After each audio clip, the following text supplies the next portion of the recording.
Hello, this is Dave Sherwin with the Nairobi Health Show. I'm excited to do another edition of the Nairobi Health Show. As a matter of fact, I think this is number 150. But before I introduce our guest, milestone. How's that? But first, we got to start with the very cool professional intro we had. As long as we got an intro for video here, we might as well use it. So here we go.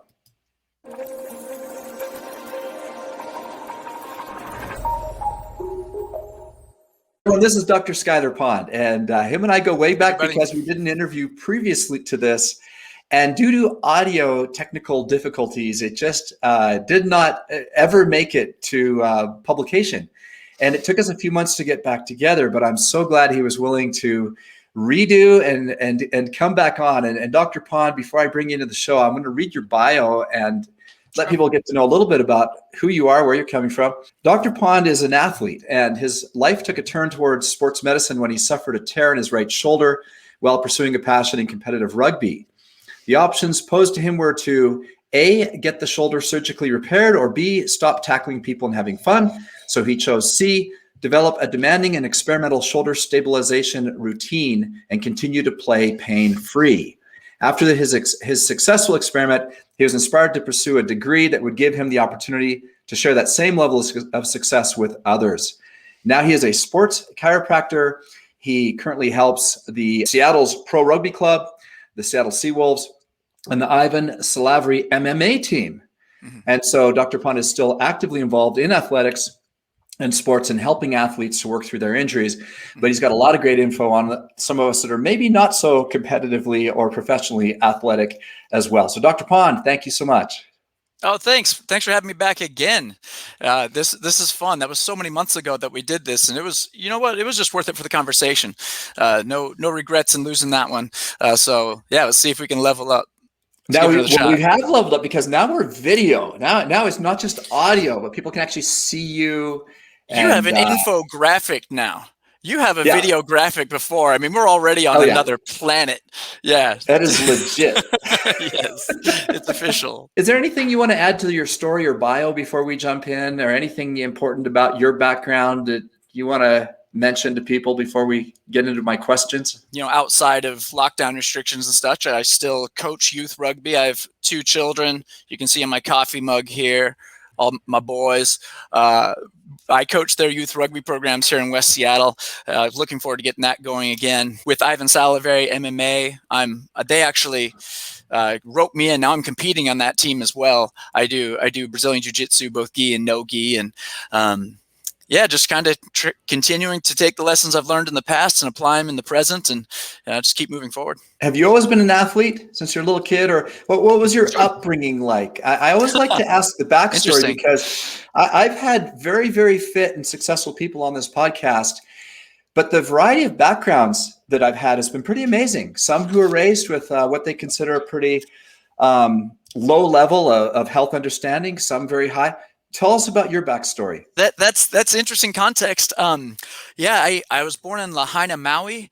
I had pretty idealistic parents. Definitely ahead of their time as far as nutrition is concerned.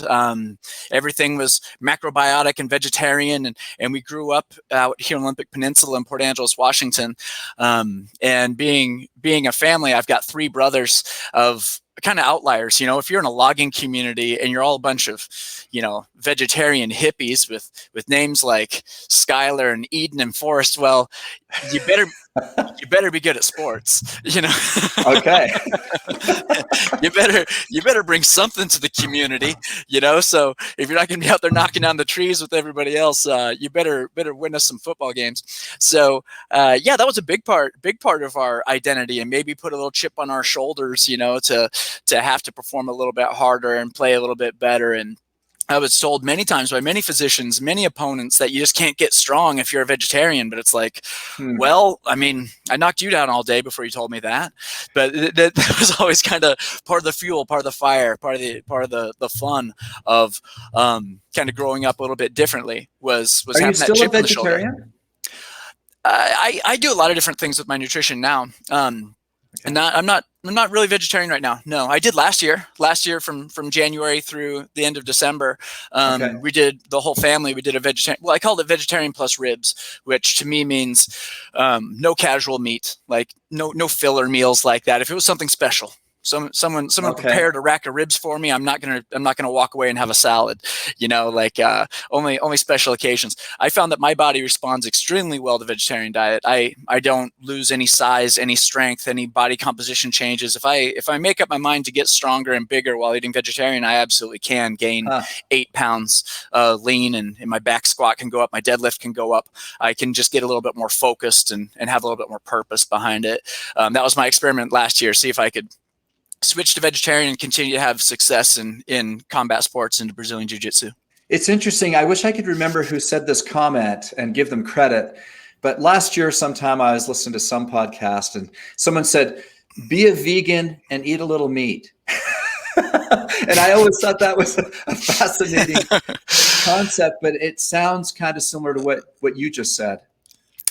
Yeah, I think it just kind of grounds a little bit for me. It takes a little bit of the judgment out of it. It makes it a little bit more realistic. You're not just kind of taking off one personality and putting on another. I just found that it was, I value it. I value the impact it has on the planet as a whole. The use of resources, I think, is undeniably, it's a smarter way to live, to use our resources.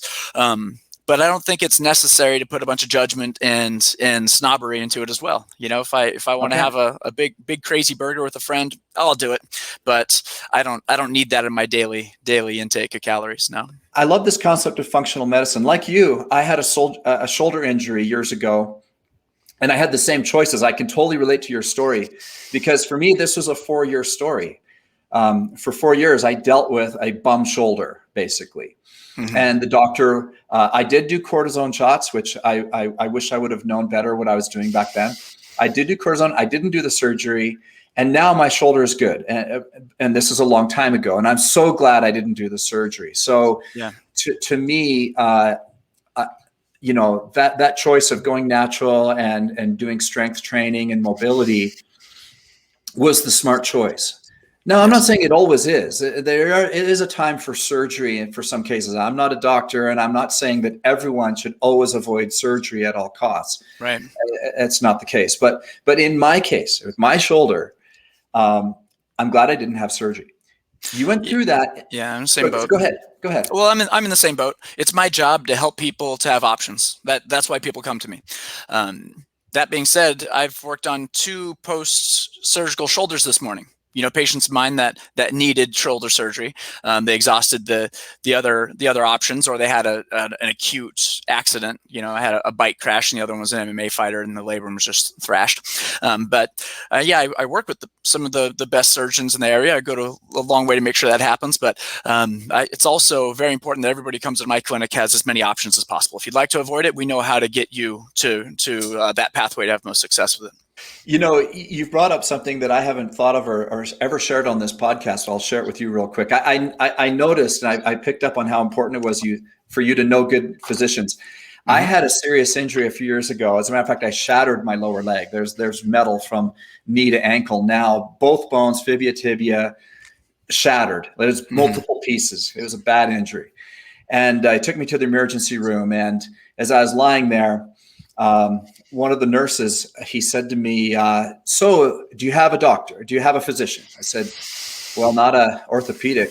I don't know an orthopedic around here. Mm-hmm. And he looked at me kind of funny and he said, it's our policy to assign you the doctor on call here at the hospital if you don't have your own. Is that what you want? And he looked at me funny. And I said, yeah. He's looking at you like, is that what you want? That's exactly what he did, very carefully, very subtly. And I said, I don't know. Now he was older than me. This guy looked close to retirement, and I was young enough to be his son. And I said, well, I don't know. I said, if I was your son, who would you recommend be my physician? He said, oh, I really like Dr. Wells. I think he's the best orthopedic surgeon around here for this injury. And I said, he's my doctor. He said, yeah, that's what I thought. Yes. Yeah, And it turned that's out, the role. That's the role that I try to play for my people. I have those relationships with the knee and the shoulder orthos, particularly here in the right. Seattle area, and I know who to get them to. Yeah. Okay. Yeah. Little life lesson for those of you listening. You don't have to go with the doctor assigned to you. It's worth finding the best doctor for your situation in your area. Mm-hmm. So little life hack right there, I suppose.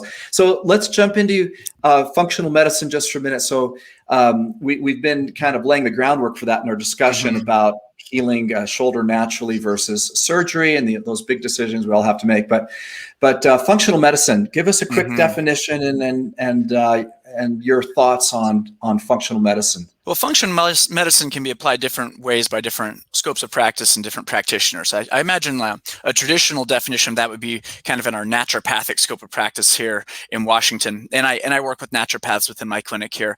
But from a nutrition standpoint, functional medicine I think of it as not being reactive. You're being proactive. You're trying to build your durability, build your strength, build your capacities. Say from a digestive standpoint, reactive medicine would be you have a stomach ulcer, you have to go in and have some medications and some procedures done.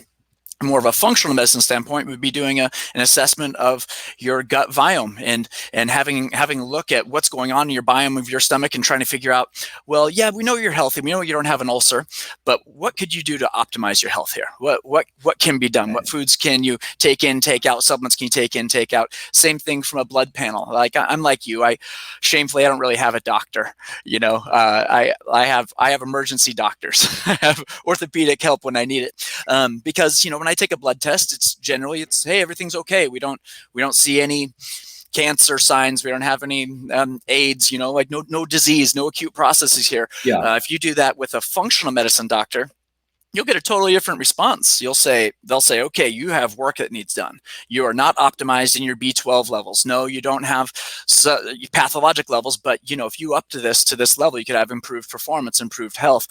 Same thing with vitamin D. No, you don't have rickets. However, if you were taking 10,000 IUs a day, you could improve in this way.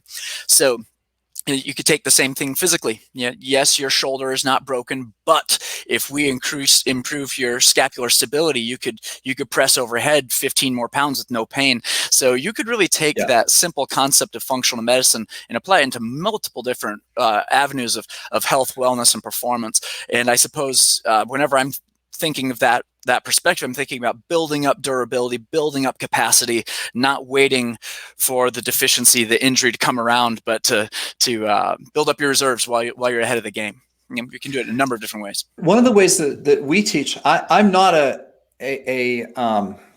exercise. I mean, I exercise and I enjoy fitness, and but my certification is in nutrition. Not exercise, but a very important element of my own personal fitness is mobility, right? And it seems like the older you get, the more you appreciate mobility. If you could find a young person in their 20s who really appreciated mobility, I think they'd be doing themselves a huge favor. Yeah. Absolutely. I have rules around my house. My children, like I alluded to, they're 17 and 13, but they've been lifting heavy weights with me since they were 9 and 13, right? So they've been doing Olympic lifting and kettlebelling and advanced, 90% capacity lifting, but I have very strict rules for them. So after you warm up for this weightlifting as though you're already injured and you're doing rehab for this knee injury. So that's how we warm up. We're doing a knee rehab protocol, and we cool down with at least 10 minutes of static stretching. So now my little 13-year-old has just been doing this, kind of 5 minutes of leg mobility work several days a week after strength work. And now he's sitting on the ground in a straddle. He was showing off for us the other day, and he can just sit there with his face on the ground. And he has that kind of hip mobility just by chipping away at it a little bit, 5 to 10 minutes after his workouts. And it's just part of his routine. And that's going to pay off for him pretty well. You open up those hips now and they'll save your back later. Interesting. That's a great phrase. We need to just quote that one in the show notes. You got it. That's like yours. That. Put it on a shirt. Yeah. Put it on some pants. It's got to be right there over the hips. If you start in your late 30s or 40s like I did, it takes a whole lot more work than if you've already developed it. it fits into that functional medicine perspective, right? If I'm doing an ultrasound here in the room and we see that we've got bone spurs on a hip and we've got loss of joint space and the space is collapsing, well, if I'm going to give you mobility work now, that's pretty reactive, right? The ship has sailed. There's only so much we're going to be able to get. And it's just so much more effective if you just start before you're hurt, and create that mobility and stability pattern now. It takes so much pressure off the spine. Most of the people listening to this probably are healthy. They probably don't have a current injury, hopefully. Mm-hmm. And so let's just say a person's generally healthy and wants to take your advice. Where do they start? What do you recommend for a person to get started to have a mobility routine? How often and what types of exercise? I like the mobility routines. They don't have to be perfect, but a little bit of structure goes a long way. I like to think of your ball and socket joint. Your hip is probably most important if you're going to do anything. A good mobile set of hips in the acetabulum where your femur meets your pelvis takes a lot of pressure and stress off the knee, a lot of pressure and stress off the ankle and in the lower back. Kind of everything above and below a really mobile set of hips benefits. So that's where you'd want to really focus. And the way I do that myself and the way I recommend others do it, if you have any kind of a workout routine, you just close out with about, I'd say over 3 minutes on each leg. So if you're doing like a straddle stretch, hey, it could just be 5 minutes right there, hit straddle. If you're doing more of like a lizard pose, basically like a deep lunge, I kind of think of big directional patterns. So we either have a frontal or sagittal plane we'd be focusing in on. It's fun to think, well, if I just put in my 3 to 10 minutes after my workouts on this, I'm on the trajectory toward being able to do the splits. That's the trajectory. You only have to gain a degree every month or so, but if you're just working on your mobility all the time, then you'll get there. So a couple simple ways to format that. I have mobility room here in the clinic, so if I have time in between patients or whatever, I'll just drop into one of these positions for one song, and that'll do it. Anything over 2 minutes is long enough to actually create a change in tissue length when it comes to those tendinous insertions, and that's really important to keep in mind. I don't know where the rationale for stretch for 30 seconds aside really hard came from, but I don't see it supported in the literature. What's far more relevant and far more useful is just to get into about a 4 out of 10 discomfort, so you're still pretty darn comfortable. You can feel the tissues working around the hip, and camp out, sit there for at least 2 minutes. And it's okay to move around a little bit. You don't have to be a statue and stuck in that position, but if I was in like that lizard pose, I might have my hands up on my knee. I might be walking out to the side and do whatever I need to do. But just being consistent with a couple small things like that will make a tremendous difference. You'll be able to do the splits in both planes eventually if you're not already behind the 8 ball with your joints breaking down at all. I mean, of course, some people have deeper hip sockets than others, so everybody's not going to get to the same place. But I just like to focus on the trajectory, right? Your finger pointing at the moon, and that's all you have to do. Keep on track and be consistent, and opening up like that just a few days a week, even if it's just 2 days a week, you'd get there. You'd make changes. You won't just be doing the same stretch every time. You'll be doing a different stretch. You'll be getting deeper into it. You'll be getting closer into those splits. So that's the most gratifying, simplest, most effective way I've gone about working with hip mobility. Interesting. Simple directional movements held for a long time.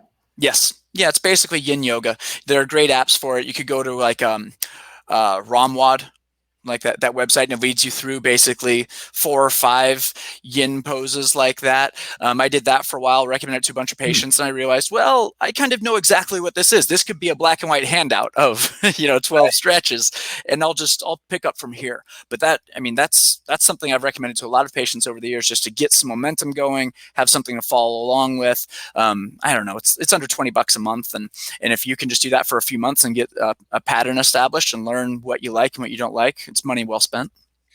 And that's something in an app store, something you put on your mobile device, or just get it from their website, or what is it? I haven't downloaded it recently. It was just on their website. Yeah, You just go to Ramwad and you follow along through. Yeah, and it's just a daily. They have either like a 19-minute or a 12-minute, and it's kind of fun. It's really tailored, marketed hard the CrossFit community.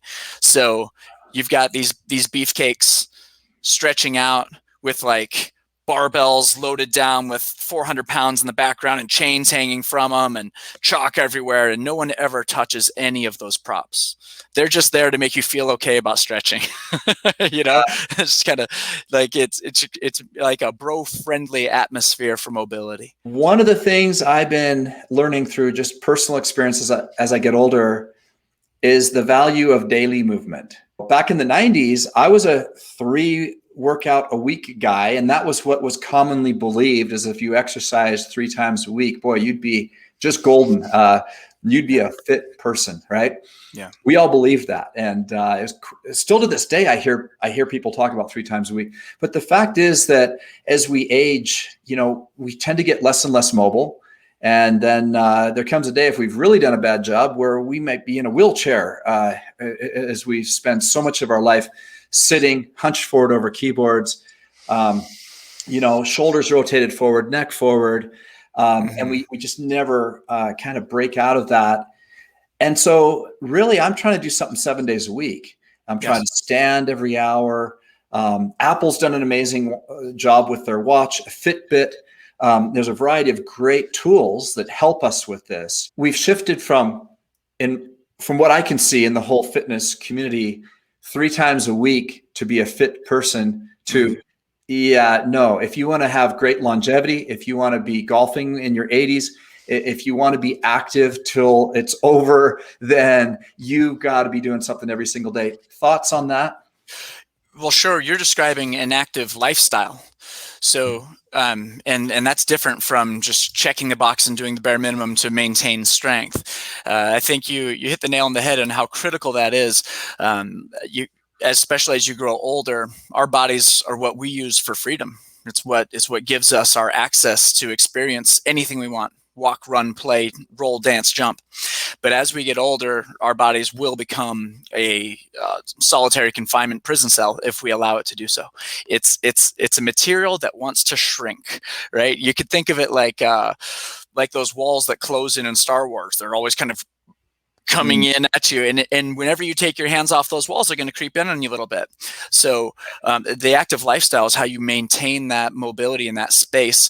I have that constant reminder here. I have the Brookdale retirement senior living assisted living facility that I'm the ground floor, I'm the retail space of, and I have that whole community. And we see the athletes going out on the sidewalk in front of us, and they're just scooting along on the scooter, And it's just a great reminder that what we do today will either feed to our freedom in the future, or it will take away, or our body's either going to imprison us or liberate us. And maintain that everyday active lifestyle that's your key to liberation. That's your freedom. So I'm glad that you emphasize that with your community. It doesn't have to be the same every day. I kind of think of it like active recovery. It's not maxing out tissues every day. I only lift heavy a couple days a week anymore, and I do a lot of functional movement. I do a lot of it's not the same as it used to be. Jiu-jitsu community is not the same as it used to be. Going into the gym and fighting 15 of your best friends. But if you get your little pod, kind of like your one person you're exposed to, you guys are all careful, and you have your one little sparring buddy. I definitely take advantage of that. I'm lucky enough that I have a patient base that's a bunch of fighters. So if somebody's already in my bubble, I'm already hands on with them, then all right, we can meet up at my place and we can fight on the side, But I'll work that, and that's a training day for me now. And it used to be I had to be lifting weights and training for CrossFit games 7 days a week, or else I was a bit of a head case. But now it's far more about diversity, and it's about every day. Even if it's just some mobility work, it has to be done every day. Yeah, that's where I'm at as well, and that's what I'm recommending to people. So those of you listening, if you're not doing something daily, look, even if it's just a walk, right? I mean, what do you think about just walking? I mean, or some of the most basic exercise, simple yoga? Well, the fact is you are doing something to change your body every day. The question is if you're doing something that's going to change your body in the way that you like or not, right? So taking a day and committing it to your work and staying, a lot of my patients are working from home on laptops now, and it's really difficult on their bodies. There's a bit of a pandemic of upper back pain going around through West Seattle. So you're doing something that's changing your body by by not taking the time to do something more beneficial. Getting out and working cardiovascular strength is, I think there's never been a time where working cardio is more critically important than right now. I would love to see some data on the effects of COVID-19 on the cardiovascularly fit patient. We have our vague ideas about athleticism, but I think there's something to it that needs to be explored more thoroughly, specifically about cardiovascular capacity and people who are out there breathing in tremendous amount of tidal volume of your atmosphere. And guess what? There are viruses in your atmosphere. I'm not claiming anything. I'm not overreaching here and saying this is the new vaccine, but there's an element of that, being exposed to your environment and having your body react to your environment, building your antibodies to your environment. It's a very smart thing to do right now. And I definitely have my family running hard right now, and we're keeping time, and we're racing, and we're trying to beat our times on 5-mile runs and things of that nature. And I think it's a critical thing to do for your overall health specifically now. Next topic, intermittent fasting. I'm a big fan. You're a big fan. How do you structure yours? I do a 16-8, very simple. Yep. That's it. I eat in an 8-hour window. Yeah, that one works very well for me as well. For one thing, it's just convenience. I mean, I've been training at 6 a.m. for a decade, and the last thing I want to do is make an omelet at 6 a.m. It's just not going to happen. I go straight from training, whether it's jiu-jitsu or weight training or running or what have you, quick shower, and I see patients at 8 a.m. And so it sure is a matter of convenience for me. I prefer that a 16-8 split window. But especially when we're looking at regenerative capacity, there's great data out there. The first published in 2017 that was looking at your regenerative capacity when you're taking advantage of intermittent fasting windows. And that whole concept of basically culling the herd when your body, we used to avoid this all the way through the 90s and early 2000s. It was, you had to have 7 meals a day, and you don't want to go into a phase where your body's breaking down your own proteins, right? You're not going to get those gains. Right. And the big, in nutrition's like this, we learn, we grow, we change our minds. But what the research pointed out then was that you don't just arbitrarily digest your own proteins. The way that phagocytic activity happens within your body is similar to hunting in the real world, where it's your weaker, older, less useful cells that your body's going to break down for fuel, and that just opens up capacity for healing, for regeneration, and we take advantage of that. I encourage, especially, we do some regenerative medicine here, everything from PRP to amniotic fluid to Wharton's jelly and all that stuff. If we're trying to repair a joint, we bring out all the stops, and if someone's going to go down that road with me, I want to make sure I stack the deck in their favor, and we make sure that they at least have the information, they know how to structure an intermittent fasting if they'd like to, because it seems to be one of the factors that determines if you're one of these heavy high responders that we can just salvage a broken joint, or someone who has more of a mild response. Your regenerative capacity needs to be available to you. You need to have a healthy stomach lining, and you need to have that downtime between meals. And it's all extremely helpful for joint repair and tissue regeneration. Fasting has different connotations to different people. For example, I've had multiple people in my own group where I talk about fasting, and some of them come from a background where they did religious fasting, for example. Mm-hmm. And I've learned to have to be really careful, because some people think that fasting is going without food or water for that entire time, for example. And so we've had to teach people, no, fasting, you got to drink. You still drink with plenty of water during this time.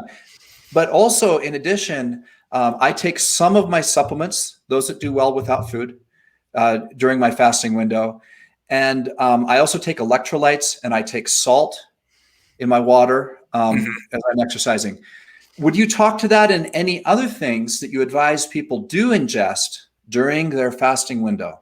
Yeah, there are a number of different styles, like the old school fasting, like the master cleanse, where they're doing kind of like lemonade complexes with it, with sugar and honey and lemon and things of that nature. I do encourage my patient base to experiment a little bit. Some people like the effect they get out of going pretty aggressive once a week. They'll do a true hard fast once a week, and that's not for everybody. That's not for everybody. I prefer more of the accessible approach that you're describing. Some people, it's a deal breaker if they can't have coffee in the morning. It's like, well, how am I going to operate like this? Well, we just try to go to a black coffee, things of that nature.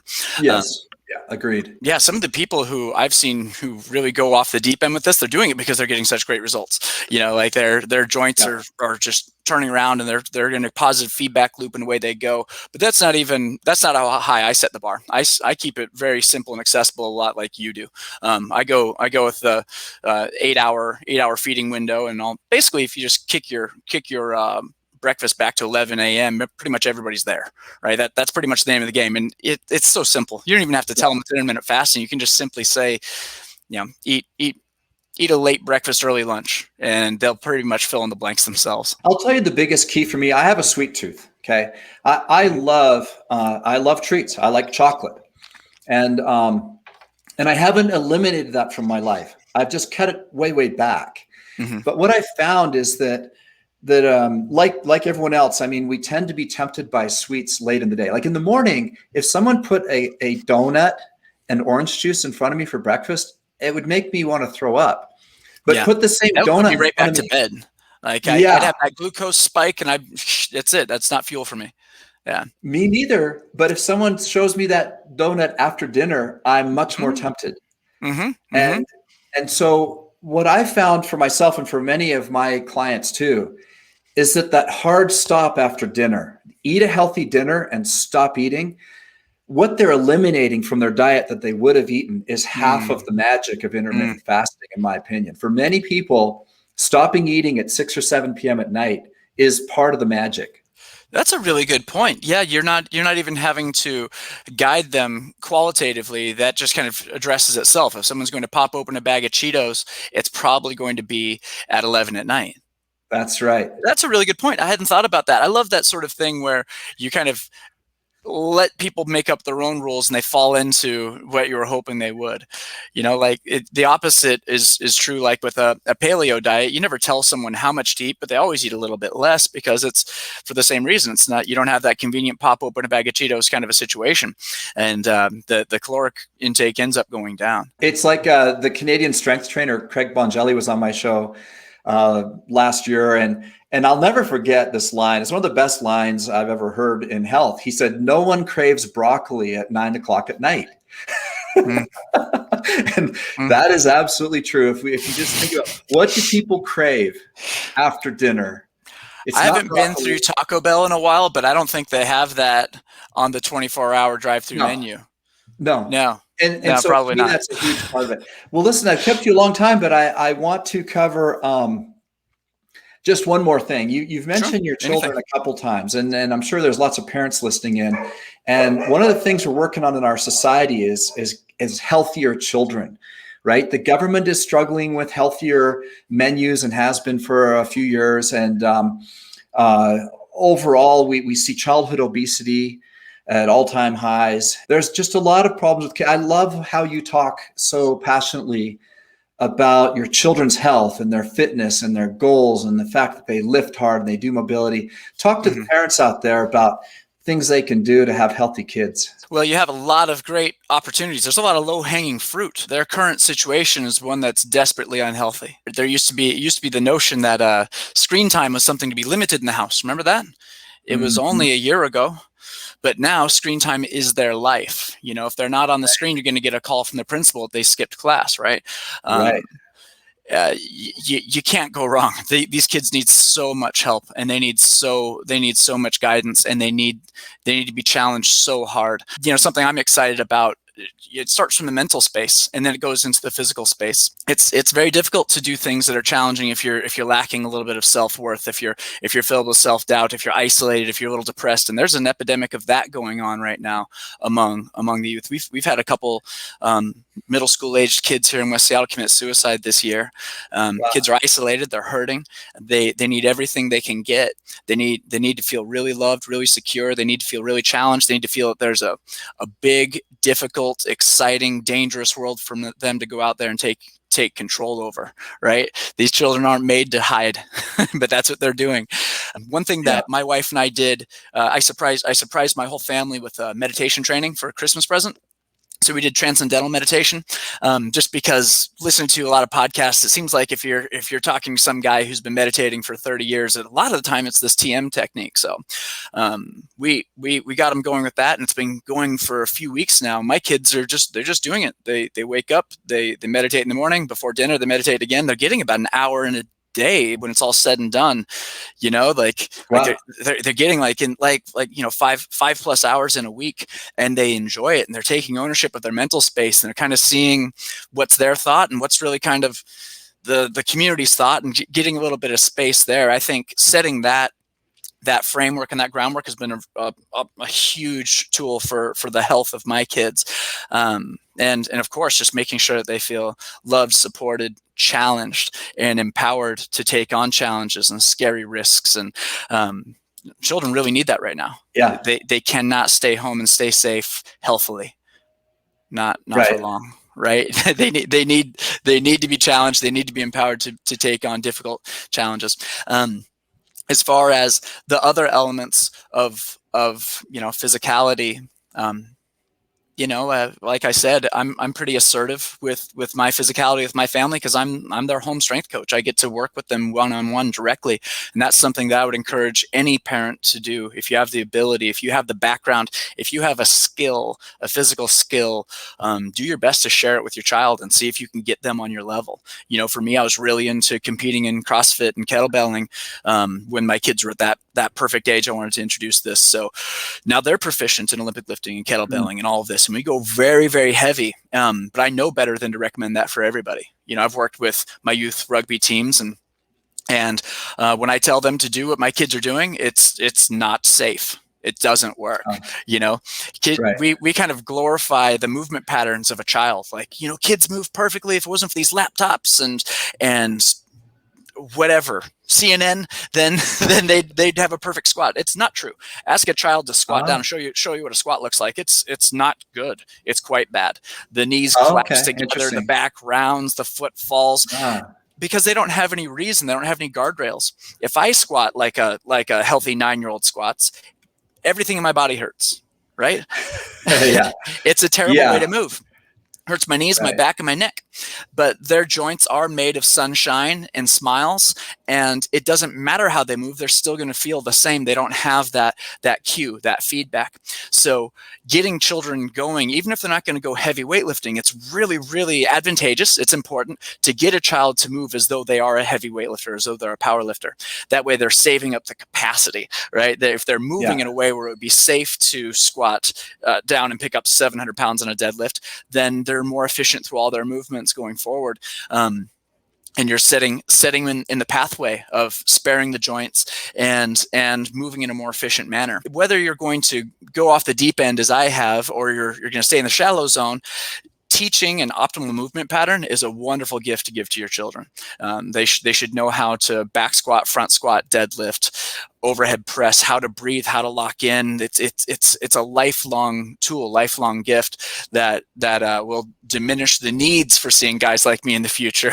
I love it. You'll have to come see me when you're looking for performance enhancement. Well, speaking of which, how do people learn more about you?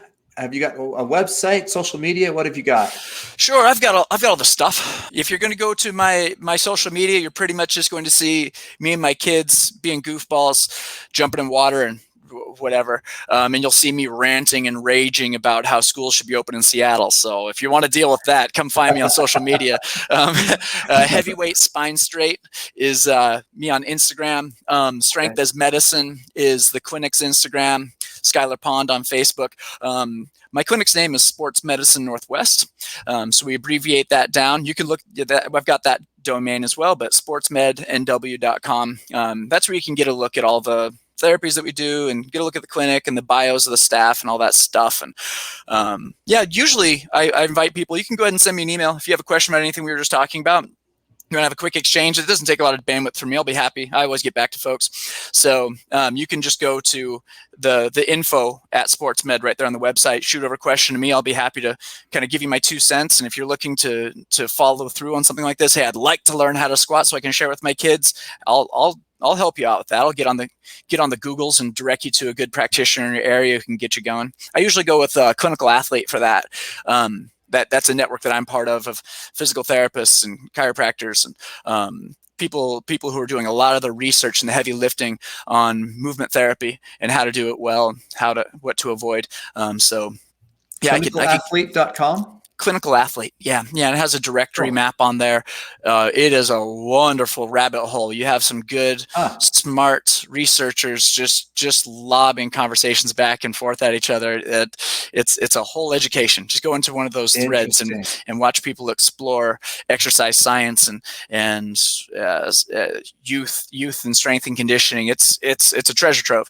Wonderful. But yeah, I'd be happy to direct your folks to that world, or however I could be helpful. Happy to help. Well, this has been a great conversation. Thanks so much for coming on the show. Hey, I'm glad we gave it another shot. Yeah, me too. And don't lose this one. Well, yeah.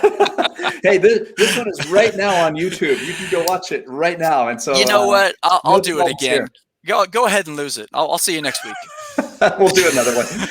I'll probably want you back in a year or so anyway. Yeah. We'll do a 2.0.